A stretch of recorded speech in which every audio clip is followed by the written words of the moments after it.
स्वागत है आप सभी का मेरे इस नए वीडियो में। एंड आज का वीडियो एक कंप्लीट गाइड है मसल बिल्डिंग का, और यू कैन से बल्किंग का एक कंप्लीट गाइड है।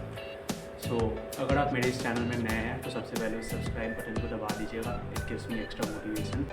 Without wasting any further time, let's begin. The first and the most important point is being on a calorie surplus.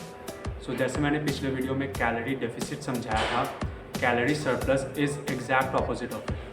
आपको basically आपके maintenance calorie से ज़्यादा खाना है। फॉर एग्जांपल मेरा मेंटेनेंस कैलोरी 2400 कैलोरीज है, तो अगर मुझे वेट गेन करना होगा सो आई will take a surplus of 200 और 300 कैलोरीज एंड मैं 2600 से 2700 कैलोरीज के बीच खाना स्टार्ट कर दूँगा। Second point is increase your protein intake.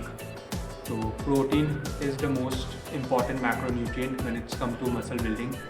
हमारा जो टिपिकल इंडियन डाइट होता है उसमें प्रोटीन की थोड़ी कमी होती है। उस चीज़ को बैलेंस आउट करने के लिए हम एक चीज़ कर सकते हैं कि हम 3 से 4 मील्स अगर खा रहे हैं दिन का, तो हम उसमें हर एक मील में एक छोटा पोर्शन प्रोटीन का ऐड कर सकते हैं। अब वो प्रोटीन सोर्स कुछ भी हो सकता है, वो एग हो सकता है, चिकन हो सकता है, पनीर हो सकता है, वे प्रोटीन हो सकता है, वो कम्प्लीटली आपके ऊपर है। अपने प्रोटीन इंटेक को बढ़ाइए because it is essential for muscle building. The third point is increasing calorie dense foods in your diet. जब हम अचानक से कैलोरी सरप्लस में जाते हैं तो हमें यूजुअली आदत नहीं होती है ज़्यादा कैलोरीज खाने की। तो उस चीज़ को ओवरकम करने के लिए हम कैलोरी डेंस फूड्स को अपने डाइट में ऐड कर सकते हैं। Calorie dense foods can be peanut butter, nuts and eggs. ये सभी छोटे अमाउंट में ज़्यादा कैलोरीज कैरी करती है। ऑल्सो एक बहुत ही बढ़िया एडवाइस अगर मैं आपको देना चाहूँगा तो वो यही होगी कि आप एक बल्किंग शेक ट्राई कर सकते हैं। I am not talking about दो शेक्स जिसमें 2000-3000 कैलोरीज होती है, डेफिनेटली नॉट दैट, क्योंकि उसमें लोग बहुत से ज़्यादा अमाउंट में कुछ भी डाल देते हैं एंड अल्टीमेटली उससे आपका मसल बिल्ड हो या ना हो, आपका डाइजेस्टिव इशू ज़रूर होगा। Choose your own ingredients. आप अपने गोल के अकॉर्डिंग आप उसमें सही अमाउंट के कार्ब्स रखिए। आप उसमें ओट्स डाल सकते हैं। आप हेल्दी फैट्स के लिए आप उसमें पीनट बटर या फिर नट्स डाल सकते हैं। मिल्क भी है।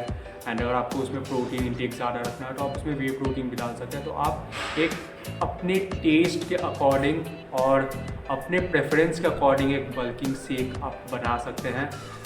अराउंड 600 से 800 या मोस्ट 900 कैलोरीज विल वर्क, और आप उसे प्रेफरेबली ब्रेकफास्ट में ले सकते हैं क्योंकि बनाने में ज़्यादा टाइम नहीं लगेगा। आपको सब कुछ ब्लेंड करना है एक जार में एंड उसके बाद उसको कंज्यूम करना है। This is one tip that I could give about bulking.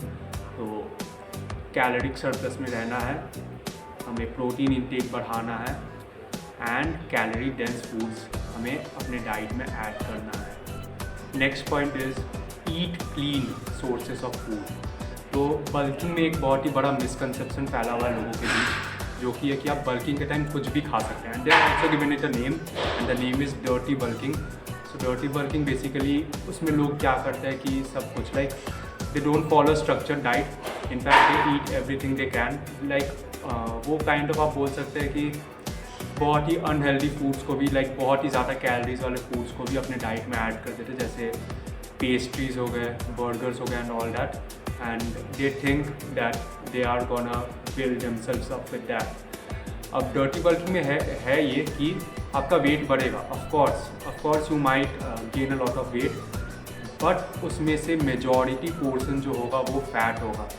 And ये एक ऐसा एडवाइस है जो मैं टाइम में पहले जाके खुद को देना चाहूँगा कि डर्टी बल्किंग के चक्कर में नहीं पड़ना, क्योंकि मैं खुद कर चुका हूँ डर्टी बल्किंग एंड इनफैक्ट मैंने प्रोग्रेस किया था, बट मैं बाद में उसे रिग्रेट भी किया था क्योंकि मेरा मसल मास तो इंक्रीज़ हुआ बट फैट परसेंटेज मेरा बहुत ज़्यादा बढ़ गया था, जिससे मुझे बाद में फिर लूज़ करना पड़ा। This is one advice that I will give you guys, never fall for dirty bulking. Bodybuilding takes patience.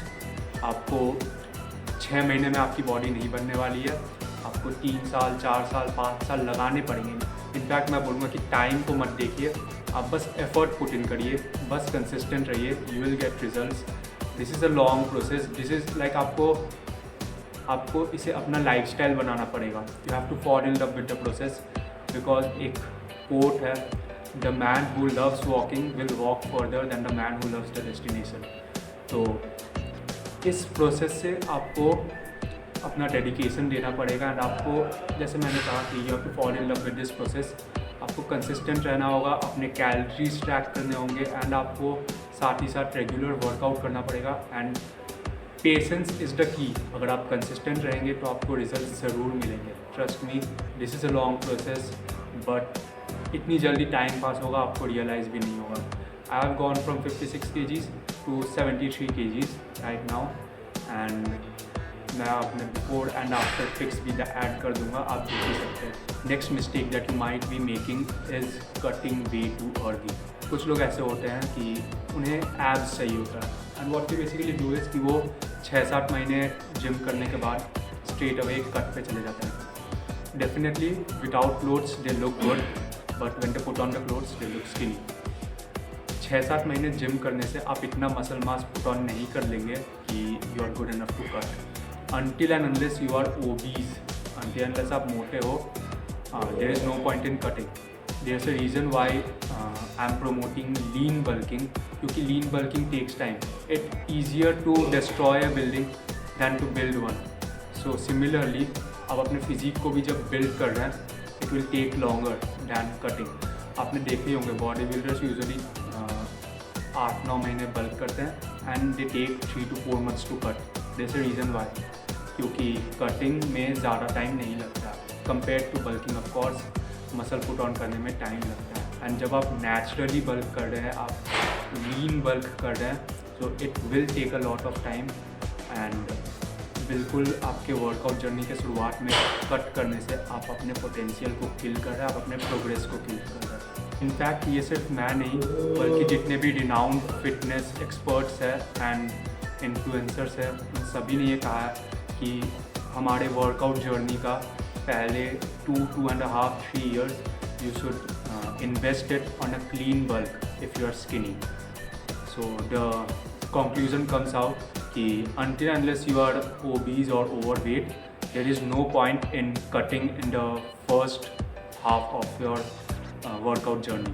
So हमने डाइट का एस्पेक्ट तो कवर कर लिया। अब जब वर्कआउट के पार्ट में हम आते हैं तो the best way to build muscle is progressive overload. Progressive overload को अगर हम सिंप्लीफाई करें तो it's getting stronger in the gym. For example, अगर आपने आज 50 kg के बेंच प्रेस को 10 reps के लिए लगाया, नेक्स्ट वीक आपका टारगेट ये होना चाहिए कि आप 50 kg के 11 reps लगाएं, या फिर आप 50 की जगह 52.5 kg बार में लेके आप ट्राई करें कि आप सेम 10 rep ही करें।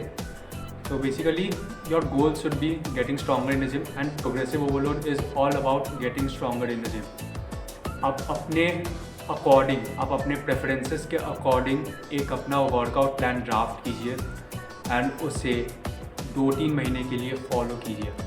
हर वीक नए एक्सपेरिमेंट करने से कोई फ़ायदा नहीं है। आप जब एक स्ट्रक्चर्ड वर्कआउट प्लान को एक अच्छे खासे टाइम के लिए फॉलो करेंगे, उसके बाद एक टाइम आएगा जब आपको लगेगा कि हाँ, मेरा प्रोग्रेस शायद थोड़ा रुक गया है and that's when you need to make a few adjustments to your program. उस समय फिर according to your that state, उस समय आपका जो सिचुएशन है उसके अकॉर्डिंग आप फिर उसमें कुछ चेंजेस लेके आइए and then continue following it. Consistency is the key. And also one more thing, strength and muscle are correlated. आसान शब्दों में, अगर आपका स्ट्रेंथ बढ़ रहा है तो इसका मतलब आपका मसल भी बढ़ रहा है एंड सिमिलरली आपका जब मसल गेन हो रहा है तो आपकी स्ट्रेंथ भी बढ़ेगी। So both of these things go hand in hand with each other. Next point is quality sleep. मान लेते हैं हमने सही से डाइट कर लिया, सही से वर्कआउट कर लिया, बट हमारा स्लीप जो है, हमारा स्लीप साइकिल बहुत ही ख़राब है। हम दिन में 5 से 6 घंटे ही सो रहे हैं। सो उस समय we may not make as much as progress as we want to, क्योंकि diet, sleep and workout, all these 3 things are necessary. ये तीनों हमारे लाइफस्टाइल में कंट्रीब्यूट करते हैं। सो आपको अपने डाइट एंड वर्कआउट के साथ अपना स्लीप को भी सीरियसली लेना है। Try to get in at least 7 hours of sleep. वैसे तो 8 hours is good, but at least 7 hours आपको ज़रूरत है, because when we are sleeping that's the moment हमारा बॉडी रेस्ट में है एंड हमारे जो मसल्स है, हमने जो दिन में वर्कआउट किया है उस समय हमारा बॉडी रिकवर करता है। So that is why sleep is necessary. So end में to summarize all of these things, eat in a calorie surplus, increase your protein intake, eat quality and clean sources of food, strength training, progressive overload करिए and get a good quality amount of sleep. So that is all for today. Thank you and see you in the next video.